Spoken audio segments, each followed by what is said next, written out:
Bon, bien le bonjour à tous, j'espère que vous allez bien. On va continuer et j'espère aujourd'hui peut-être terminer l'étude sur l'annonce de la naissance du Christ, de l'ange Gabriel qui vient voir Marie et qui lui dit qu'elle va avoir un enfant. Donc, on va essayer de voir un peu une notion très importante que parfois on entend, mais on ne sait même pas ce que ça veut dire en vérité. Enfin, moi personnellement, il a fallu que je l'étudie pour bien comprendre ce que ça voulait dire.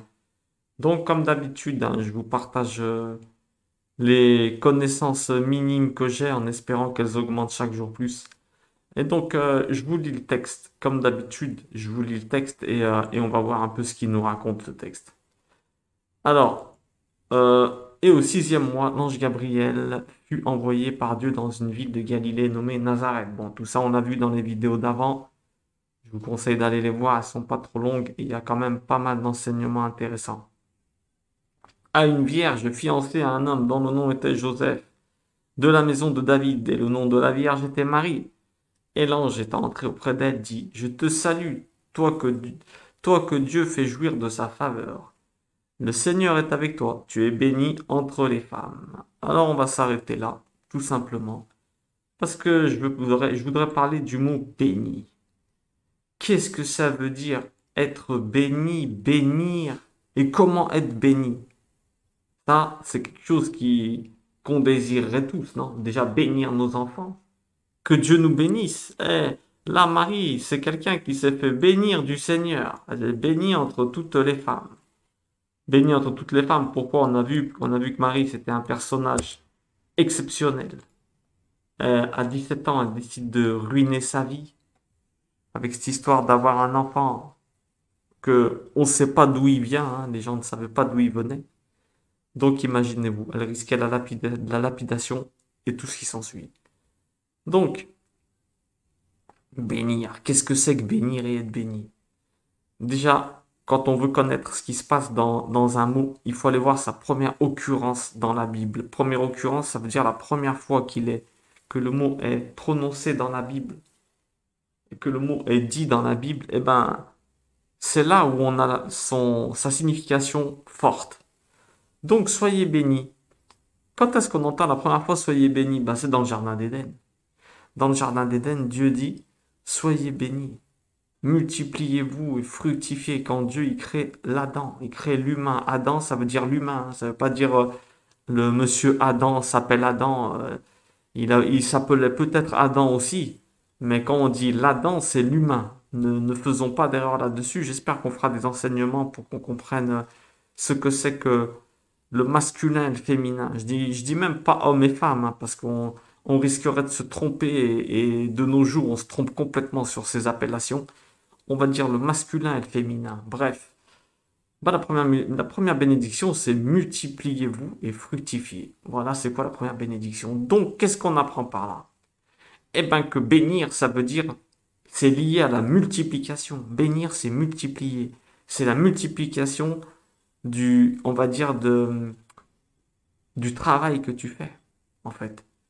Une bénédiction, c'est quelque chose qui va multiplier. D'accord? Alors, qu'est-ce qu'on peut dire? Eh ben, bénédiction, c'est quelque chose que tu vas, qui se multiplie. D'ailleurs, en hébreu, on dit, j'étais en train de penser, là, en hébreu, on dit bracha. Bracha, c'est le lettre bet, resh et chaf. Qu'est-ce que ça veut dire? Kaf. Qu'est-ce que ça veut dire alors? Ben, chaf. Qu'est-ce que ça veut dire? Ben, ça veut dire que B, c'est 2, resh, c'est 200, chaf, c'est 20. On a toujours la notion de un multiplié par 2. Vous avez vu? 2, 20, 200. Vous avez vu, la bénédiction, c'est la multiplication. Eh ben, je vous dis une chose.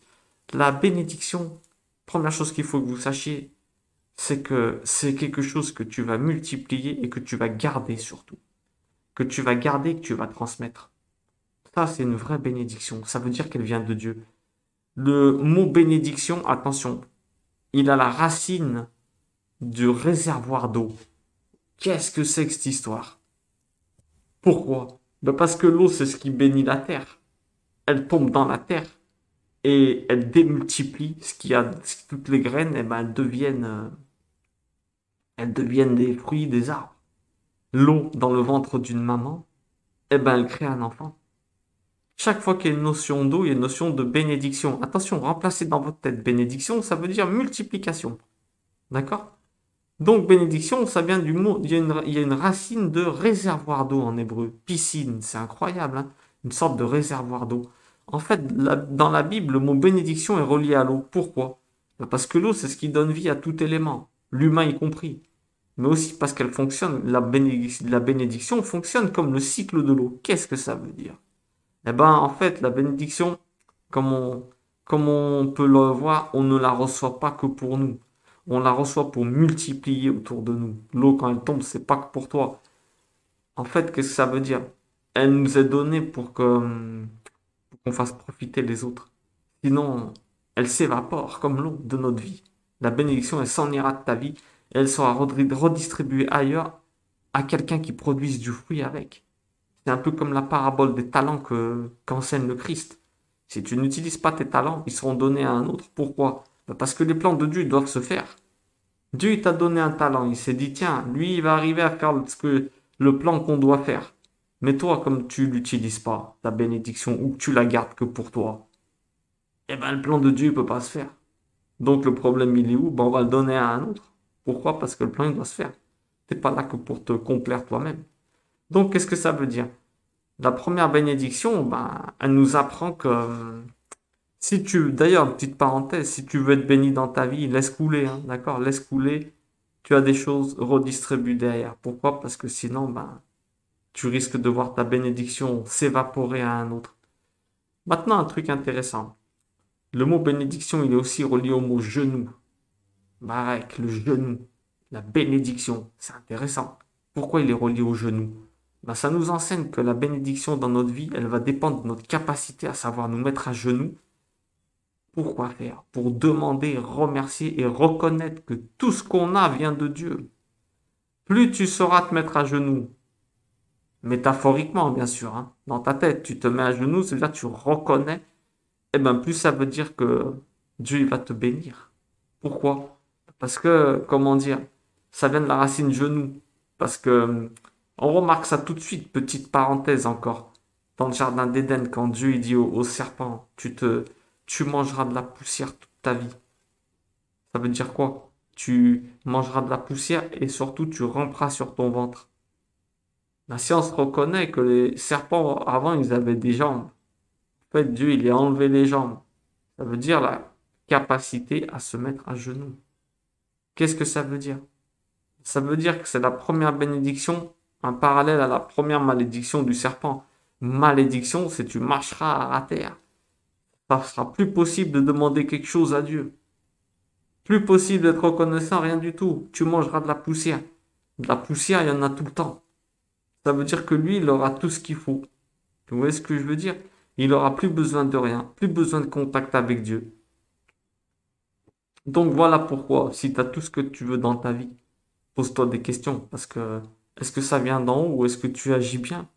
Ou est-ce que c'est genre, on t'a donné tout ce que tu voulais et maintenant t'as vu, tu oublies Dieu. C'est pour ça que plus on en a, plus on a tendance à oublier Dieu. Parce qu'en général, l'homme, il lève la tête quand il a des besoins. D'ailleurs, c'est intéressant de constater que les problèmes de genoux sont souvent liés à l'eau. Hein. Quand tu as du mal, quand tu bois pas assez, tout ça. Et en hébreu, bon, on a vu que le mot genou, bénédiction, il comprenait le mot genou et la bénédiction et l'eau. C'est petite, euh, petite subtilité, petit clin d'œil intéressant encore. Donc ça veut dire quoi? Faut faire attention, parce que la bénédiction, elle est prévue pour toi. D'accord? Au niveau du ciel. Mais il y a un problème, c'est que nous, on doit être des récipients convenables. Comprenez? Parce que l'eau, elle peut pas se gaspiller. Tu vois, si t'es pas un récipient convenable, eh ben, tu peux pas recevoir ce qui va arriver. Vous comprenez ce que je veux dire? Faut faire très attention.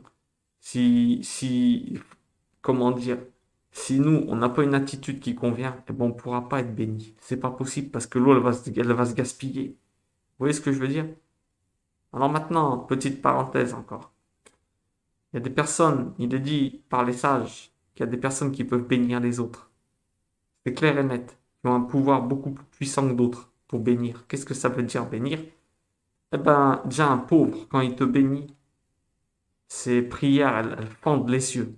Dieu écoute le pauvre, c'est clair et net, c'est dans les écrits. Il écoute la veuve et l'orphelin aussi.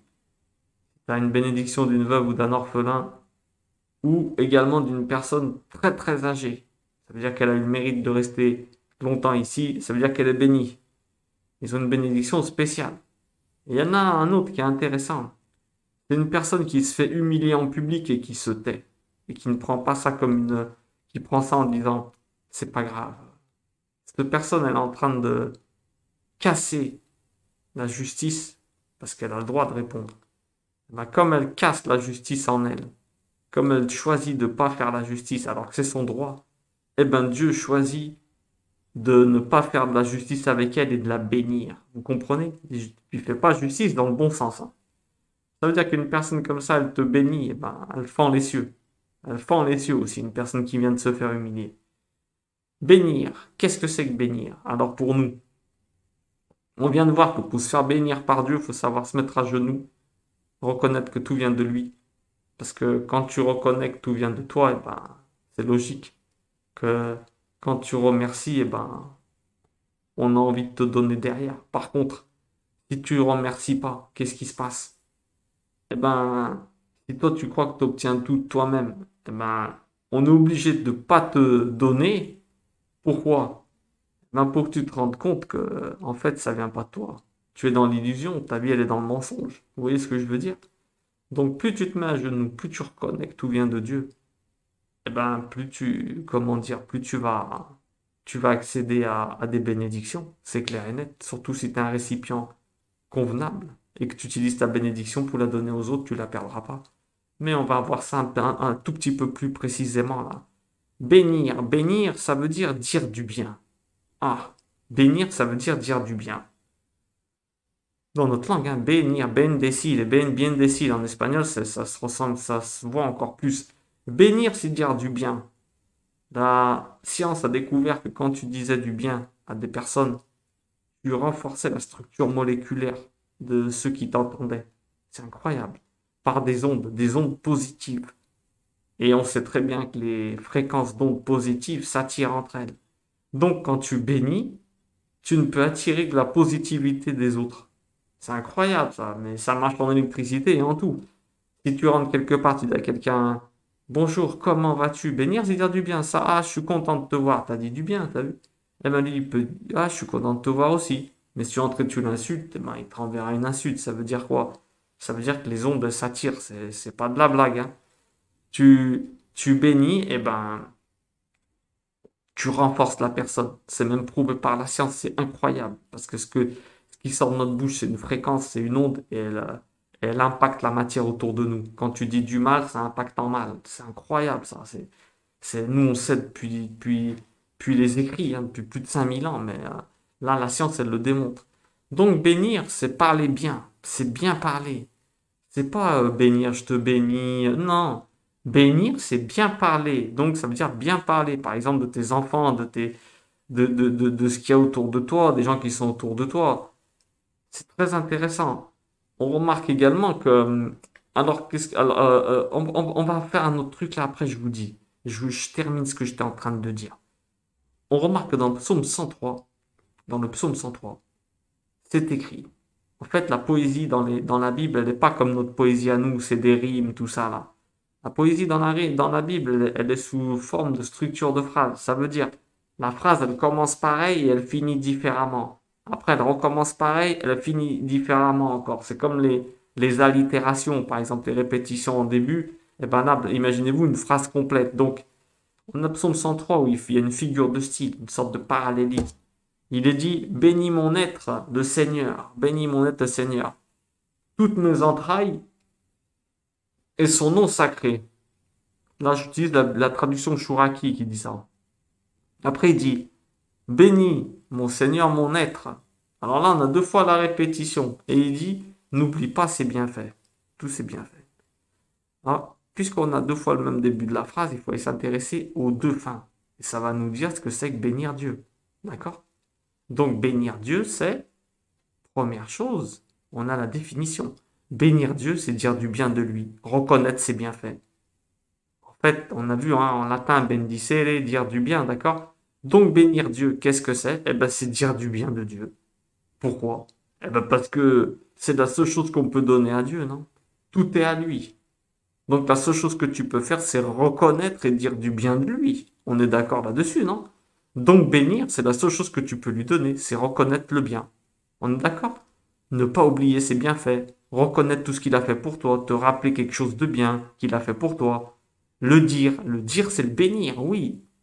Le dire c'est le bénir. Bénir c'est parler en bien de Dieu, dire du bien de Dieu. Chaque fois que tu fais ça, eh ben, tu bénis Dieu en fait. C'est ça bénir. Et en fait, pourquoi Dieu veut qu'on te bénisse? T'as cru que c'était pour lui? Pourquoi Dieu dit il faut le bénir? T'as cru que c'était comme d'habitude, tout ce qu'il y a dans la Bible, tout ce qu'il nous demande, hein, ce qu'on appelle les commandements, traduits par commandement alors qu'en fait c'est des conseils. Mais t'as cru que c'était pour toi? T'as cru que c'était pour lui? Dieu, il n'a pas de problème d'auto-estime. Il veut qu'on l'adore, t'as cru? Il a des problèmes de solitude. Mais non, n'importe quoi. Tout ce qu'il nous demande, c'est pour nous en vérité. Le but de Dieu, c'est que tu reconnaisses que tu viennes de lui. Donc si tu reconnais pas, eh ben, comment dire, si tu reconnais pas en le bénissant, en disant du bien de lui, eh ben il est obligé de t'envoyer des plaintes. Pourquoi? Eh ben parce que l'homme il perd son bonheur à cause des plaintes qu'il a en vrai. Et parce qu'il reconnaît pas. Tu reconnais pas que t'as ça? Ben le meilleur moyen c'est quoi? Eh ben c'est de t'enlever pour que tu t'aperçoives que tu l'as. L'habitude, elle crée l'ingratitude. C'est incroyable, hein? Si tu bénis, tu te rapproches de lui en te bénissant. Il t'envoie bah, pour que tu restes rapproché de lui. Puisque tu bénis, tu te rapproches de lui. Eh ben lui, qu'est-ce qu'il fait? Il t'envoie plus parce qu'il veut que tu restes à côté de lui. Eh non, c'est logique, non? Et pourquoi il veut que tu sois à côté de lui? Eh ben parce qu'il n'y a que proche de lui que tu pourras arriver au vrai bonheur. La vérité, c'est ça qu'il faut te dire.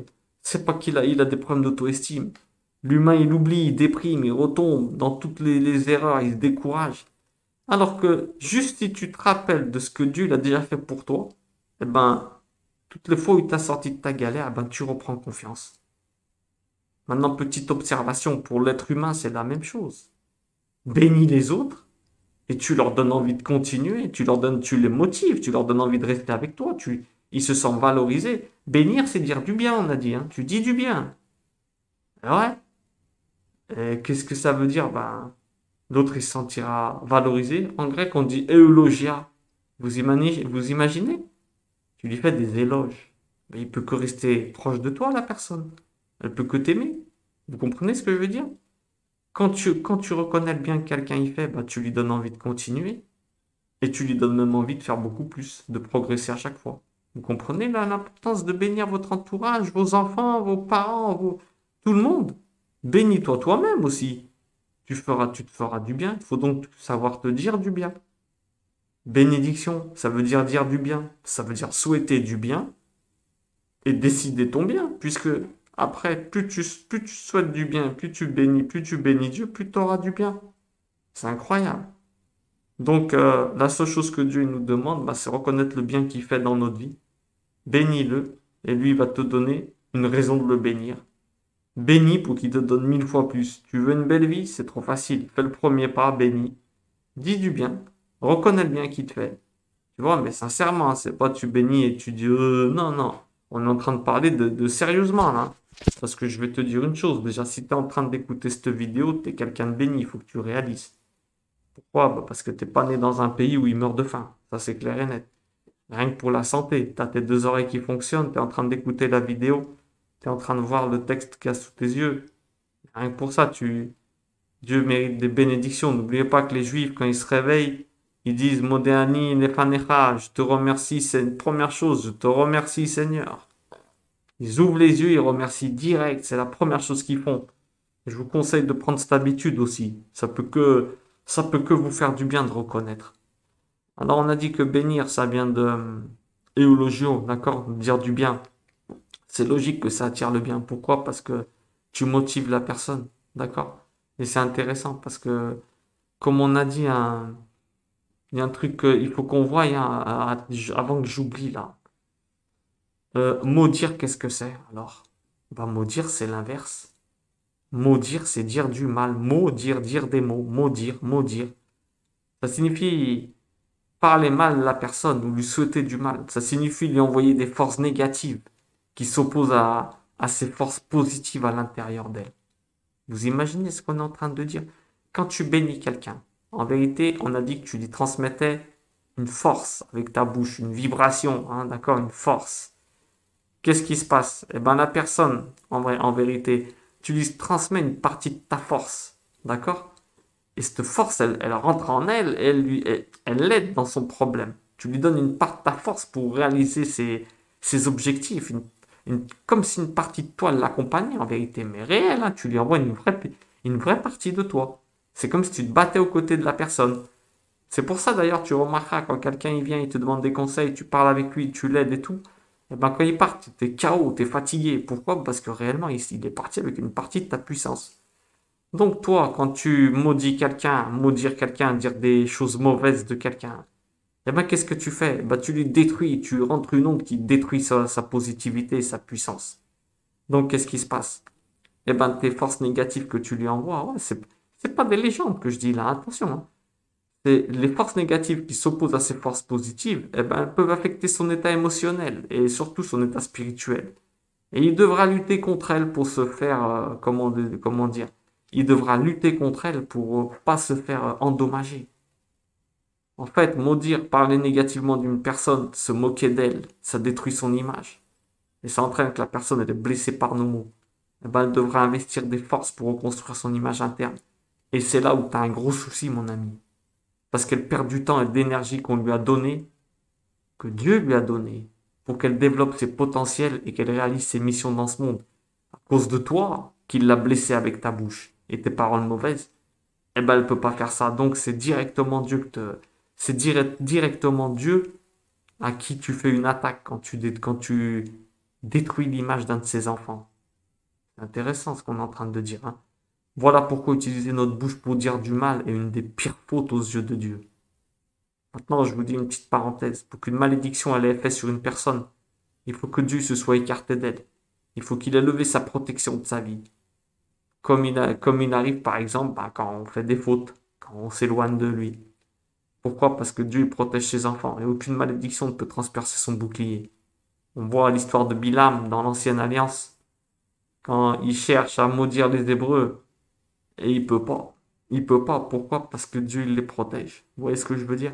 Donc si tu veux te faire maudire, c'est pas possible si t'es un mec droit. Ou une femme droite, bien sûr.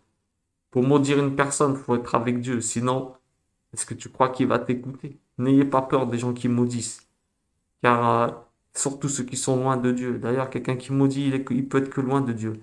Car la première chose qu'ils déclenchent avec leurs mots, c'est un jugement direct dans les cieux. Quand quelqu'un il se met à maudire quelqu'un, écoutez bien ce qui se passe. Il crée un ange. Ceux qui ne me croient pas, ben c'est pas grave. Bouchez-vous les oreilles et rouvrez-les dans 5 minutes. Il y a un monde qu'on voit pas. Croyez-moi, il y a un monde qu'on voit pas avec les yeux. Car, comment je veux dire, quand ils maudissent quelqu'un, il y a un ange, il est créé, il monte direct et il leur dit, il ouvre leur dossier et il leur dit, est-ce qu'ils sont pour parler comme ça? C'est possible. Il maudit quelqu'un. Est-ce que la personne, elle mérite d'être maudite? Alors, on va analyser. Il y a ton dossier qui est ouvert à la fois. T'es quelqu'un qui a maudit, eh ben, tu vas voir ton dossier. Qui c'est lui pour maudire? Est-ce qu'il est à la hauteur de pouvoir maudire? Et c'est là où tu ramasses. C'est là où tu en prends plein les dents. Donc attention, maudire ton fils. Je te dis la vérité, c'est une partie de toi. Donc on fera ce que tu as dit. Tu veux maudire, alors on te l'accorde. Une malédiction d'un papa ou d'une maman sur son enfant, elle peut lui coûter toute sa bénédiction de sa vie au fils. Vous avez une puissance incroyable de malédiction sur vos enfants. Fais pas si, oh, t'arriveras à rien, tu te marieras jamais, t'es un bon à rien. Mais vous vous rendez pas compte, vous lui avez mis un couvercle dessus. Vous avez fait en sorte que les bénédictions ne descendent plus sur lui. Pourquoi? Parce que c'est une partie de vous. C'est comme si tu te maudissais toi-même. Donc, dans les cieux, on fait ce que tu dis, ce que tu veux. Après, vous allez me dire, ouais, le fils, s'il mérite pas, ben, bien sûr, si toi, t'es quelqu'un de mauvais, ta bénédiction, tu peux toujours courir. Jamais elle arrivera. Vous voyez ce que je veux dire? Si toi, t'es quelqu'un qui suit pas Dieu, tu sais, c'est pas possible, tu sais, autrement, Autrement, tous les croyants, ils seraient morts. Vous voyez ce que je veux dire? Donc, attention, vos enfants, faut les bénir, faut pas les maudire. La pire des choses, c'est, entre guillemets, tant que j'y suis, la pire des choses, c'est maudire ses parents. Dans l'ancienne alliance, maudire ses parents, t'étais lapidé direct. Ça revient à bloquer toutes tes bénédictions. Tu te tues dans ce monde, dans le monde d'après. Pour une malédiction, tu peux, la conséquence, ça peut être dramatique pour toute ta vie. Maintenant, pourquoi Marie, elle est bénie? Bah, parce qu'on a vu qu'à 17 ans, elle était prête à accepter de ruiner toute sa réputation. Tout ruiner, vous vous rendez pas compte. Bien sûr qu'elle était bénie, et bien sûr que c'est la plus grande des femmes. Il y en a qui disent Marie, mais Marie, c'était la plus grande des femmes. Pour que Dieu la choisisse, c'était pas pour rien. D'accord? Donc maintenant, pour terminer, en conclusion, bénir, c'est quoi? C'est dire du bien. C'est contribuer à apporter de l'abondance à la personne. Bénir Dieu, important, savoir se mettre à genoux, reconnaître. Quand tu reconnais qu'on te donne du bien, eh ben tu donnes envie à l'autre de te donner. Sinon, qu'est-ce qui se passe? Eh ben il t'enlève. Pourquoi? Pour que tu reconnaisses que ça vient de lui. Pourquoi? Bah, pour que tu restes près de lui. Parce que lui, il t'aime tellement qu'il sait qu'à côté de lui, tu n'auras jamais faim de rien. Tu manqueras de rien. Alors que si tu t'en vas, il le fait pour toi. Tu te mets à genoux pour toi, pas pour lui. C'est pour que tu reconnaisses que ça vient de Dieu. Sinon, tu vas te mettre à genoux devant d'autres. Peut-être devant toi-même, ton travail. Tu crois que tu es le plus grand, tu es le plus fort. Et tu vis dans l'erreur totale. Ok? Donc la conclusion, bénir aussi, ça veut dire du bien. On sait que dire du bien est le meilleur moyen d'apporter à la personne à tous les niveaux, intérieur, extérieur, parce qu'on lui donne envie de vivre. Et une personne qui a envie de vivre, obligatoirement, elle a envie d'avancer, donc d'avoir des projets. Tu bénis ton fils, tu vas le faire travailler à l'école. Même si il travaille pas beaucoup, le fait de lui parler bien, de lui dire du bien, un jour, il avancera. Tu le rends heureux. Ton fils, il suit pas les pas que tu veux qu'il suive. C'est pas grave. Bénis-le quand même. Si tu le maudis, c'est la pire des choses, parce qu'il va trouver des gens dehors qui vont le bénir. Ils vont dire du bien de lui. Et lui, comme il est à la recherche du bien, eh ben, le choix, il va vite être fait dans sa tête. Crois-moi qu'il va vite être fait dans sa tête. Je jette papa, je jette maman et je reste avec ceux qui m'accueillent. Tu dois être celui qui bénit le plus ton fils. Bénis ton fils, dis du bien à ta femme, tes enfants, et tu verras si votre relation, elle va pas être fortifiée. Tu vas faire en sorte qu'ils seront plus proches de toi que de quiconque. Et c'est ce qu'il y a de plus important. D'accord? La famille, il faut qu'elle soit unie tout le temps. C'est les premiers que Dieu il a mis à côté de toi. Donc même s'ils suivent pas tes chemins, même s'ils font pas ce que tu veux, continue à les bénir. Continue à les bénir. Tu crées des anges qui un jour, ils feront leur travail. Je te dis la vérité, t'inquiète pas. Tu le verras peut-être pas de ton vivant. Mais l'important, c'est la fin de la course. C'est jamais le début. On est d'accord? Dans un film, si le film, il est super bien et la fin, elle est pourrie, on a déjà dit. Film super bien. Et à la fin, t'as Goldorak qui arrive. Tu vas dire, mais qu'est-ce que c'est que ça? T'avais un film super bien cohérent et à la fin, t'as Goldorak. Tu vas dire, mais laisse tomber ce film. Si t'as un film qui était moyen, bidon, on dira, la fin, elle est super bien. Tu vas dire, waouh, il est terrible ce film. Dans la vie, c'est pareil. On garde la dernière saveur, on est d'accord? Comme un plat. Tu manges, tu gardes toujours le meilleur pour la fin. Pour garder un bon souvenir. Eh ben, écoute, ta vie, c'est pareil. Bénis les gens. Bénis et sois béni. Bénis Dieu. Remercie Dieu. Et je te promets que tu vas être béni.